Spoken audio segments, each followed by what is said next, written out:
Webinar की इस series में आज चौथा और अहम वेबिनार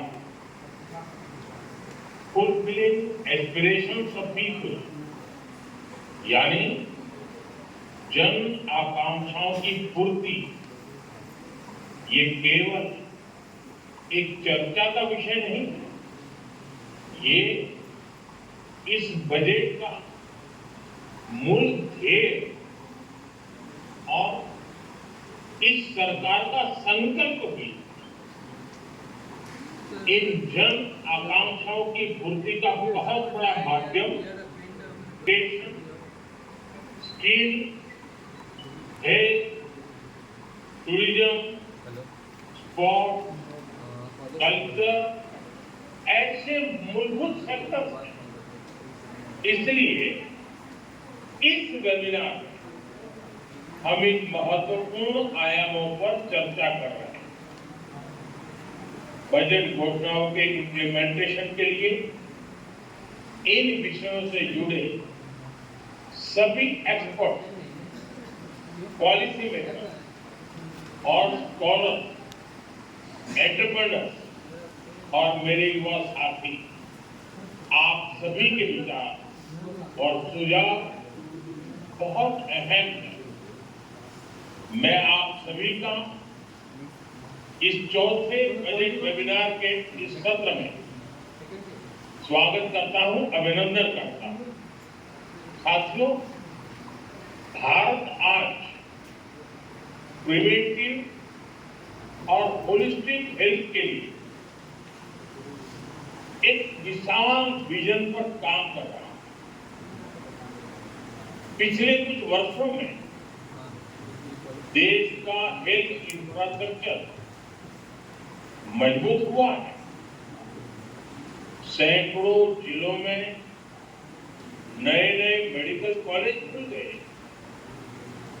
आयुष्मान भारत योजना, आरोग्य मंदिरों के माध्यम से स्वास्थ्य सेवाओं की पहुंच गांव-गांव तक बढ़ाई गई। हमारे योग और आयुर्वेद पूरी दुनिया में पॉपुलर हो रहे हैं।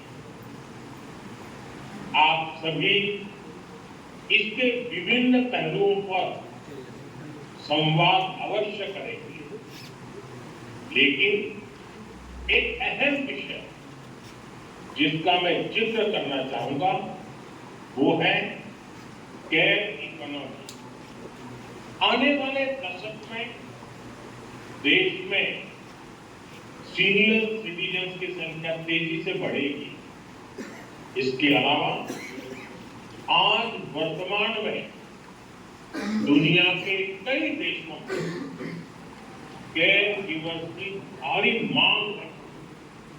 इसलिए अब हेल्थ सेक्टर में लाखों युवाओं के लिए नई स्किल आधारित रोजगार के नए अवसर तैयार हो रहे हैं।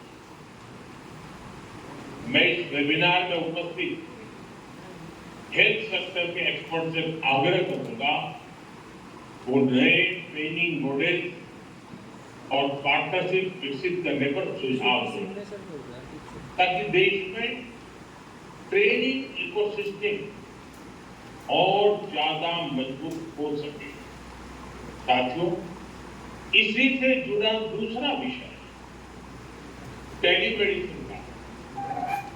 आज बड़ी संख्या में दूर दराज के क्षेत्र के लोग भी इसका लाभ उठा रहे हैं और विश्वास बढ़ता चला जा रहा है। लेकिन मैं समझता हूं इसमें अब भी जागरूकता और सहजता बढ़ाए जाने की बहुत जरूरत है। साथियों, पिछले एक दशक देश के माइंडसेट में एक बड़ा परिवर्तन आया। आज गांव, कस्बा, शहर की सीमाओं से परे भारत का हर युवा कुछ नया करना चाहता है। उस पर कुछ कर गुजरने का जज्बा नई पीढ़ी का ये नया माइंडसेट देश की सबसे बड़ी ताकत है, उज्जवल भविष्य की सबसे बड़ी पूंजी है। इसे कैपिटलाइज करने के लिए हमें अपने एजुकेशन सिस्टम निरंतर आधुनिक बनाए रखना, अपग्रेड करते ही रहना। नई एजुकेशन पॉलिसी ने इसके लिए जरूरी बेस तैयार कर दिया है।